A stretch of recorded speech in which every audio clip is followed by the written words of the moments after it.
I'm giving a 60% probability this is a relatively normal cycle, in which case it would get to 150,000, let's say. I'm giving a 20% chance that it's actually a front-loaded cycle because of the ETF and other stuff, that maybe it gets to that 150 faster and then fades, which will be kind of pain for a lot of people who expect it to go into 2025, right? And then the other 20% chance, I think, is that this ends up being a bubble cycle. And so it looks more like 2011, 12, 13 than it does the previous one. And in which case, if you remember that cycle, it had a interim top correction. Everyone thought it was over, and then it just exploded again.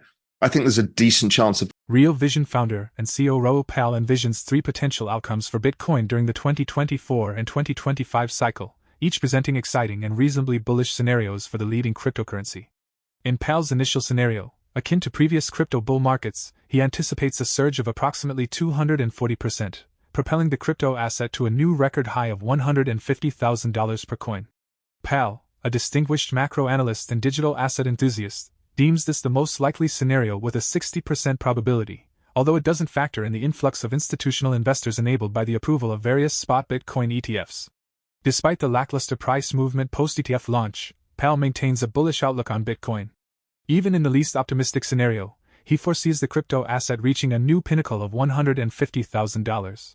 Pal's second scenario remains bullish but with a slightly more subdued trajectory, while his third and most optimistic scenario, albeit less probable at 20%, envisions Bitcoin soaring to an unprecedented $500,000 per coin during this cycle. This bullish forecast hinges on the alignment of macro factors and crypto fundamentals. Please take a moment to like this video, subscribe to the channel, and don't forget to drop your comment and observations in the comment section below. Thanks and enjoy the video. Always the most ridiculous thing happens in crypto. I mean, even the run-up was the best, right? That total goat rodeo of that tweet that was hacked. It's brilliant, and it going down is befitting. Basically, it's the overhang from GBTC. So there's a lot of activity, a lot of repositioning. Net flows have been offset really by GBTC as people are unwinding the arbitrage and stuff like that. So I don't think you need to read much into it. It probably has to digest. Don't forget, you brought forward a lot of demand. Net, what will have we brought forward? $2-3 billion of demand. Okay, so that takes time for the market to digest. And then you've got to think through who the RIAs are, who these people are. And if you put them in your head, these are not New York dealing rooms who are getting on the phone and saying, buy this now. They're people who are wearing slacks, who read Barron's on the weekend, read about the ETF, aren't sure, go on the golf course, see their best client. He asks them a question. The whole process is slow. They've got to go and have steak dinners and all of that stuff. So the whole process of bringing people in is going to take a while longer, but it's there now. I just think of the ETF as a trade deal between fiat world and crypto land. And so now capital can flow in much easier than it used to. I kind of think of this as a mental model as like China entering the WTO when everybody could invest in China. That's what this is. Now, these aren't permanent residents in crypto land. This is more hot money flows, tourism flows, hot money flows, direct investment, foreign direct investment, that's VC flows. And then we've got a bunch of residents there, people who have wallets and all of that. So I do think of it as an economy, and this just allows trade. So if you think about the biggest buyers of this stuff is actually the millennial cohort. What the millennials do really well is they invest in their 401ks every month, and they can put this in their 401ks. So that's sticky. That's why ARK didn't get all the redemptions when it went down 75%. It's because it's millennials who own it and they put it in their 401k and they're in it for the long ride. So I think it's the boomer crowd who'll be more concerned about the volatility. I think that's a very good thing. There's going to be a lot of people putting it as a long-term asset, buy and hold, and that should give it the stability that you need, that you don't just get massive washouts from people panicking the moment it goes down. And I think most of the ETF providers have made it pretty clear that it's a volatile asset and it's a buy and hold asset. I think as assets mature, they become less volatile. So I think we need to expect that.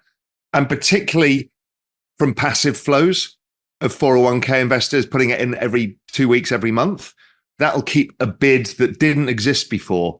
So I think, yes, we'll probably see lower volatility, but we'll also be feeding capital into crypto land, and crypto land's not just the state of Bitcoin, it's a whole bunch of other places that are going to see capital flows. So the Wild West will still exist, but the big daddy becomes less volatile, which yes, it's a shame because we can't make as much money out of each cycle. But if our underlying philosophy is we want the adoption of this technology to be broad and deep, it has to go that way. So it's kind of good from that philosophical angle of trying to change the world, bad from the ridiculousness of the cycles and how profitable they can be if you get them right. Meanwhile, Bloomberg ETF analysts James Seyfert and Eric Balchunas provided noteworthy updates on what they coined as the Bitcoin ETF Cointucky Derby. On Tuesday, James shared an update on the Bitcoin ETF Cointucky Derby, revealing that the ETFs had collectively traded nearly $10 billion over 3 days. The accompanying chart highlighted Grayscale and BlackRock's shares in the Bitcoin Trust, leading the pack with $5.12 billion and $1.99 billion in total volume, respectively. Fidelity, ARK21 shares, and Bitwise followed in third, fourth, and fifth positions, recording volumes of $1.46 billion, $567 million, and $258 million, respectively. The cumulative volume for the 10 ETFs reached $9.683 billion, with $4.55 billion excluding GBTC. Eric James, a senior ETF analyst at Bloomberg and colleague of James Seyfert, quoted the tweet about an hour later to emphasize the significance of this development for Bitcoin. He highlighted that reaching $1 billion in volume within the first 3 days is extraordinary, especially when considering that in 2012, when 500 ETFs were launched, they collectively achieved only $450 million in volume. BlackRock's iShares alone generated more activity than the entire 2023 freshman class of ETFs. In a subsequent post, he noted that half of those 500 new freshman class ETFs had volumes below $1 million, emphasizing the challenge of building trading volume in the marketplace, as it needs to form organically. Addressing the question of why Bitcoin's price is down despite the substantial trading volume, analysts suggest that it may be attributed to outflows from Grayscale's GBTC Trust, a trend expected to diminish in the coming days. Further insights on Bitcoin's price outlook for the remaining bull market are anticipated after Raoul shares his perspective. I'm giving a 60% probability this is a relatively normal cycle, in which case it would get to 150,000, let's say. I'm giving a 20% chance that it's actually a front-loaded cycle because of the ETF and other stuff, that maybe it gets to that 150 faster and then fades, which will be kind of pain for a lot of people who expect it to go into 2025, right? And then the other 20% chance, I think, is that this ends up being a bubble cycle. And so it looks more like 2011, 12, 13 than it does the previous one. And in which case, if you remember that cycle, it had a interim top correction. Everyone thought it was over, and then it just exploded again. I think there's a decent chance of that, but we need to see the contextualization of how the ETF flows impact, what's happening with monetary policy, what's going on in the economy, how the election's going to play into this. So that's how I'm thinking of it.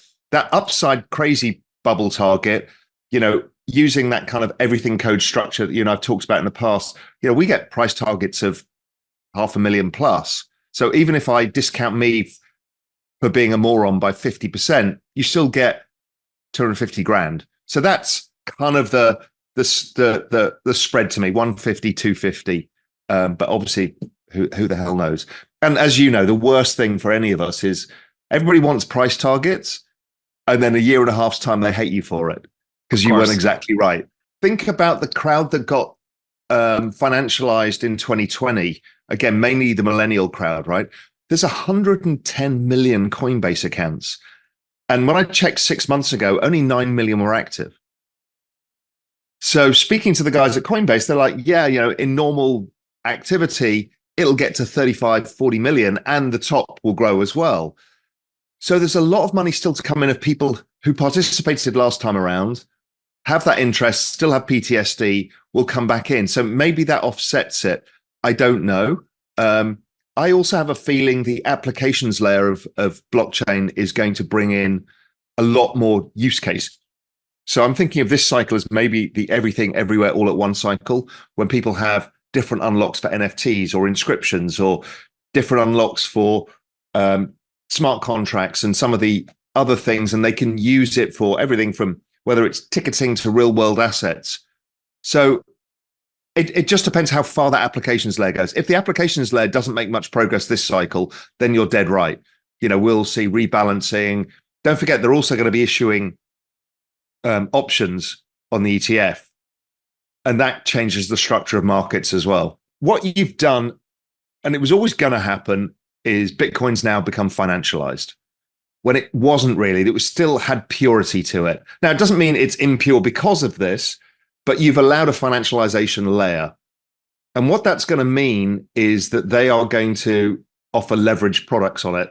Now, options are defined risk products, but what you end up with is in a very high volatility product, we get a lot of volatility sellers, and it dampens the market because they're always hedging.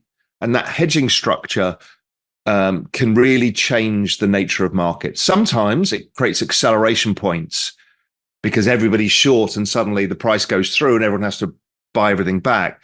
Other times, just by the ongoing selling of yield, selling of premium for yield, it slows down the whole market itself. On Tuesday, the blockchain analytics platform Arkham Intelligence disclosed data indicating a transfer of 8,730 bitcoins, valued at over $376 million, from the Grayscale Bitcoin Trust to Coinbase Prime deposit addresses.